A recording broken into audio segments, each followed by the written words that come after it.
ஸ்ரீ சங்கரா TV நேயர்களுக்கு வணக்கம். சுபதினம் நிகழ்ச்சியில் அனைவரையும் சந்திக்கிறதுல மிகவும் மகிழ்ச்சி. இன்னைக்கு மார்ச் மாதம் 26 வியாழக்கிழமை. இந்த நாளுக்கான 12 ராசிக்கும் பலன் மற்றும் பரிகாரத்தை பார்க்கலாம். நமக்கு அதை தொடர்ந்து ஒரு கேள்வியும் உண்டு. மேஷ ராசி அன்பர்களுக்கு இன்று சந்திரன் 3ஆம் இடத்தில் சஞ்சாரம். நல்ல ஒரு மன நிம்மதியுடன் இருக்கக்கூடிய நாளாக அமைகிறது. மேஷராசி அன்பர்களுக்கு இன்று பங்கு சந்தையின் முதலீடுகள் லாபத்தை தரும். நல்ல நண்பர்களின் சந்திப்பு இன்று மன ஆறுதலை தரக்கூடிய நாளாக இருக்கும். ரிஷபராசி அன்பர்கள் இன்று வியாபாரம் சம்பந்தப்பட்ட விஷயங்களில் முக்கிய முடிவுகளை எடுக்கலாம். 2ஆம் இடத்துல இருக்கக்கூடிய குரு மற்றும் சந்திரனின் சஞ்சாரம் ரிஷபராசி நேயர்களுக்கு இன்று தன லாபத்தை கொடுக்கும். புதிய வியாபார தொடக்கங்கள் மற்றும் புதிய மனிதர்களின் சந்திப்பு நல்ல ஒரு மன ஆறுதலையும் தன லாபத்தையும் தரக்கூடிய நாளாக அமைகிறது. இன்று ரிஷபராசி அன்பர்களுக்கு நண்பர்கள் மூலமாக நன்மைகள் நடக்கும். மிதுன ராசி நேயர்களுக்கு இன்று நாள் முழுவதுமே மனதளவில் நல்ல ஒரு சந்தோஷமான நாளாக இருக்கும். இன்றைய கிரக சஞ்சாரங்கள் மிதுன ராசி நேயர்களுக்கு சாதக நிலையிலேயே அமைந்திருக்கிறது. முக்கிய முடிவுகளை எடுப்பது மாலை நேரத்தில் செய்ய இந்த நாள் நல்ல நாள். கடகராசி அன்பர்களுக்கு இன்று மன சோர்வு இல்லை. கொடுக்கல் வாங்கல் ஆகியவற்றில் இன்று மன நிம்மதியும் சந்தோஷமும் உண்டு. ராசிநாதன் சந்திரன் 12ஆம் இடத்தில் இருப்பதனால் சுப செலவுகள் சுப செய்திகள் உண்டு. இன்று தொலைதூர செய்திகள் இவர்களுக்கு நன்மையை தரும். அம்மன் ஆலய வழிபாடும் மற்றும் நவகிரகத்தில் குருவுக்கு தீபம் ஏற்றினாலும் இன்றைய நாள் எடுத்த காரியத்தில் வெற்றி அடையலாம். சிம்மராசி நேயர்களுக்கு இன்று நீண்ட காலத்திற்கு பிறகு சந்திக்கக்கூடிய உறவினர்கள் மூலமாக நன்மைகள் நடக்கும். குடும்பத்தில் நடக்கக்கூடிய சொத்து விவகாரங்கள் மற்றும் புதிய சொத்து வாங்குவது இது அனைத்தும் இன்று உங்களுக்கு உதவ உங்களினுடைய உறவினர்களினுடைய உதவி மனதிற்கு ஒரு தைரியத்தை கொடுக்கும். பெற்றோர்களின் ஆரோக்கியத்திலையும் இன்று முன்னேற்றங்கள் உண்டு. மருத்துவ செலவுகள் குறையக்கூடிய நாளாக அமையும். கன்னிராசி அன்பர்களுக்கு இன்று கொடுத்த கடன் பாக்கிகளை வசூல் செய்யலாம். உறவினர்கள் மற்றும் நண்பர்கள் மூலமாக வரக்கூடிய பண வரவு இன்று உங்களுக்கு மனதிற்கு அமைதியை தரும். உங்களினுடைய சகோதர சகோதரிகளிடத்தில் வர வேண்டிய கடன் பாக்கிகளை வசூல் செய்யலாம். சொத்து சம்பந்தப்பட்ட விஷயங்களில் நீங்கள் எடுக்கக்கூடிய முடிவுகள் மற்றவர்களும் அதற்கு உங்களுக்கு இசைந்து உங்களுக்கு ஒரு பெரிய உறுதுணையாக இருப்பார்கள். இன்றைய நாளில் கன்னிராசி அன்பர்களுக்கு பொருளாதார உயர்வு உண்டு. துலாம் ராசி அன்பர்கள் புதிய வேலை தேடுவது, வேலைக்கு சேருவது, விண்ணப்பம் செய்வது இது அனைத்தும் உங்களுக்கு வெற்றியை தரும். துலாம் ராசி அன்பர்களுக்கு இன்று மனப்போராட்டத்திலிருந்து வெளிவரலாம். ராசிநாதன் உங்களுக்கு 6ஆம் இடத்தில் சூரியன் சனியுடன் இருப்பதனால் குபேர யோகம் உண்டு. இருந்த போதிலும் பொருளாதாரத்தில் சற்று கவனம் தேவை. பிரயாணம் செய்தால் உங்கள் உடைமைகளை பத்திரமாக பார்த்து கொள்ளவும். விருச்சிகராசி அன்பர்களுக்கு நண்பர்களால் சில தலைவலிகள் வந்து சேரும்.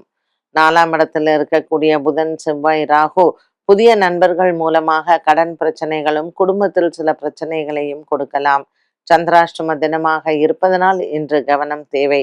நவகிரகத்தில் இருக்கக்கூடிய குரு மற்றும் சந்திரனுக்கு தீபமேற்றினால் சந்திராஷ்டம தோஷங்கள் நிவர்த்தியாகும்.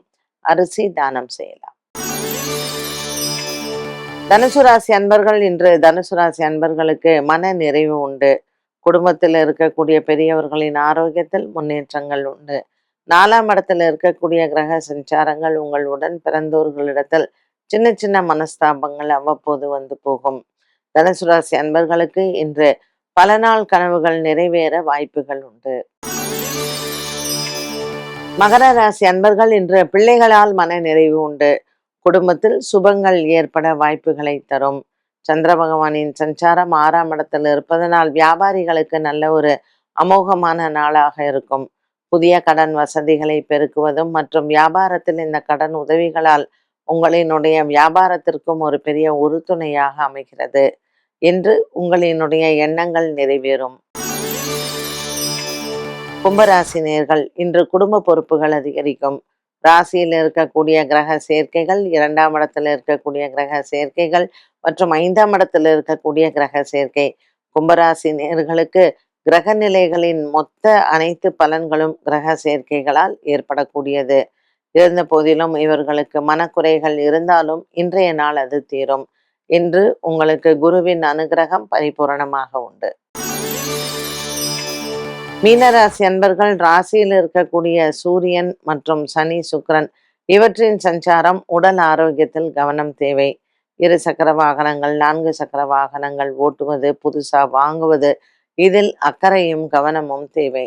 4ஆம் இடத்தில் இருக்கக்கூடிய குரு சந்திர யோகம் மீனராசி அன்பர்களுக்கு மன அமைதியை தரும். இன்று பிரயாணம் செய்யும் பொழுது விநாயகர் ஆலய வழிபாட்டை செய்த பின் பிரயாணங்களை தொடரலாம். 12 ராசிகளுக்கும் உண்டான பலன் மற்றும் பரிகாரத்தை பார்த்தோம். இந்த நாளுக்கான கேள்வியை பார்க்கலாம். சூரியன் மற்றும் சந்திரன் கிரக சேர்க்கையில் இருக்கும் சாதக பாதக பலன்கள் என்ன?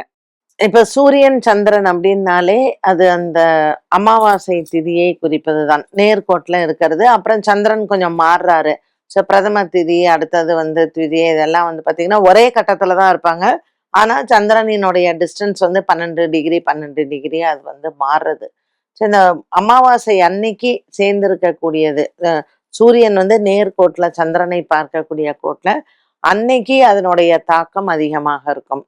மற்ற நாள் கொஞ்சம் குறையும், அதுக்கு மற்ற நாள் கொஞ்சம் குறையும். ஸோ இந்த கிரக சேர்க்கையினால் என்ன பாதிப்பு வரும் அப்படின்னு பார்த்தீங்கன்னா, லக்னத்தில் இருந்தால் உடல் ஆரோக்கிய குறைபாடு வரும். 2ஆம் இடத்துல இருந்தால் அது தனஸ்தானம், இதெல்லாம் நல்லது. 2ஆம் இடத்துல இருந்தால் நல்லது, 3ஆம் இடத்துல இருந்தால் நல்லது. நம்ம சொல்லுவோம் சூரியனோட சேர்ந்துட்டா அது மறைஞ்சு போயிடும்னு, அப்படியெல்லாம் கிடையாது. ஸோ சூரியன் சந்திரனுடைய காம்பினேஷன் நல்லது. ஆனால் அதன் கூட பாப கிரகங்கள் சேர்ந்ததுன்னா மொத்தம் முடிஞ்சு போச்சு. ஸோ சூரியன் சந்திரனோட ராகு சேர்ந்தால் அது முக்காவாசி அமாவாசையில வரக்கூடிய கிரகணங்களாக அமைஞ்சிரும். சனி சேர்ந்தால் இன்னும் இப்ப இருக்கு பாருங்க, சூரியன் சனி இப்ப நமக்கு அமாவாசையில, சந்திரன் சுக்கிரன் எல்லாருமே சேர்ந்து இப்ப சந்திரன் நகர்ந்து போயிருக்காரு. அதனால இந்த 4 கிரகங்கள் சூரியன், ராகு, சனி, சந்திரன் இது சேர்ந்ததுன்னு வச்சுக்கோங்களேன், குடும்ப வாழ்க்கையில ஏகப்பட்ட குழப்பங்கள் வரும், ஆரோக்கியத்தில் ஏகப்பட்ட குழப்பங்கள் வரும். ஒரு சிலர்லாம் இது 2ஆம் இடத்துல இருந்ததுன்னா வாயை திறந்தா போய் சொல்லுவாங்க. இவங்களெல்லாம் நம்பவே முடியாது. இப்போ மேஷ லக்னம்னு வச்சுக்கோங்களேன், ஒரு உதாரணம் தான் நான் சொல்றேன். மேஷ லக்னம் 2ஆம் இடத்துல சூரியன், சனி, ராகு, சந்திரன் இந்த 4 கிரகம் இருக்குன்னா, செவ்வாய் சொந்த வீடு, சனி வந்து நீச்சம், சூரியன் உச்சம். இவங்கெல்லாம் பேசுனாங்கன்னா அத்தாரிட்டேட்டிவா, சில பேர்லாம் நீங்க பார்த்துருக்கலாம், அப்படியே பொய்ய உண்மை மாதிரியே பேசுவாங்க. அண்ட் எல்லாத்தையும் அவங்க சுபாவமே அப்படிதான். ஸோ எக்ஸாஜரேஷன் அப்படின்னு சொல்றது. இவங்கெல்லாம் கதை வந்து நல்லா சொல்லுவாங்க. எல்லாருக்கும் கதை சொல்ல முடியாது. ஒரு சிலரால மட்டும்தான் அந்த கதையெல்லாம் நல்லா சொல்ல முடியும். ஸோ அந்த மாதிரியான ஒரு குணாதிசயங்கள் வார்த்தைகள்ல வந்து இவங்களுக்கு அப்படி இருக்கும், மீன லக்னமாக இருந்தால். ஸோ இது ஒவ்வொரு பாவத்திலையுமே இது வந்து மாறும். ஒவ்வொரு நாள் நம்ம ஒரு ஒரு விஷயத்தை பத்தி நம்ம தெரிஞ்சுக்கலாம். என்ன நேயர்களே, இன்றைய சுபதினம் நிகழ்ச்சி அனைவருக்குமே பயனுள்ளதாக அமைந்திருக்கும். மீண்டும் சந்திக்கும் வரை நன்றி, வணக்கம்.